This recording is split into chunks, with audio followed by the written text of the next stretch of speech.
transition que nous sommes en train de mener doit prendre en compte des aspects qui concernent ce qu'on appelle communément la refondation de l'État.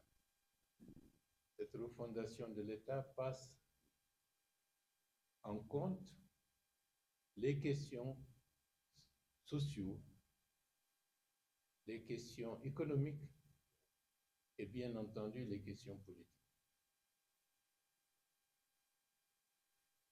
Par rapport à l'aspect social, comme vous le savez, beaucoup de choses ont été faites. Au cours de la conférence, on aura l'occasion, en fonction de vos questions, d'y revenir.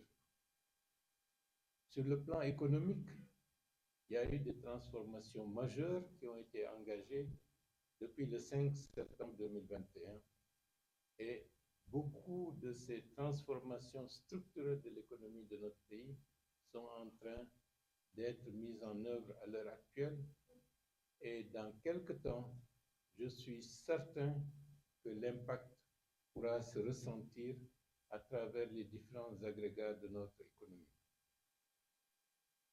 Sur le plan politique, certains estiment que le dialogue, l'esprit du dialogue, c'est simplement entre les autorités en situation de responsabilité et eux-mêmes. Or, dans une société complexe comme la nôtre, le dialogue d'aujourd'hui, c'est créer un environnement où à tout moment, aussi bien les communautés les plus éloignées des centres de décision peuvent être entendues et écoutées. Le dialogue également, c'est de permettre que dans un pays comme le nôtre, il existe ce qu'on peut appeler la courtoisie républicaine. Qu'est-ce que j'entends par courtoisie républicaine? Ce n'est pas parce que quelqu'un n'est pas d'accord avec vous qu'il faut le considérer comme une personne pestiférée. Et je crois savoir que depuis un an, la pratique de la gouvernance a de ce point de vue évolué.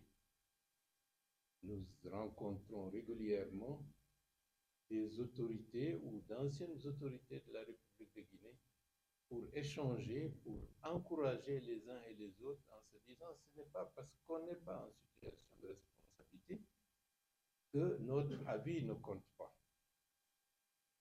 Les rencontres avec les anciens premiers ministres, pour l'essentiel, le plus grand nombre d'entre eux présents en Guinée répondent régulièrement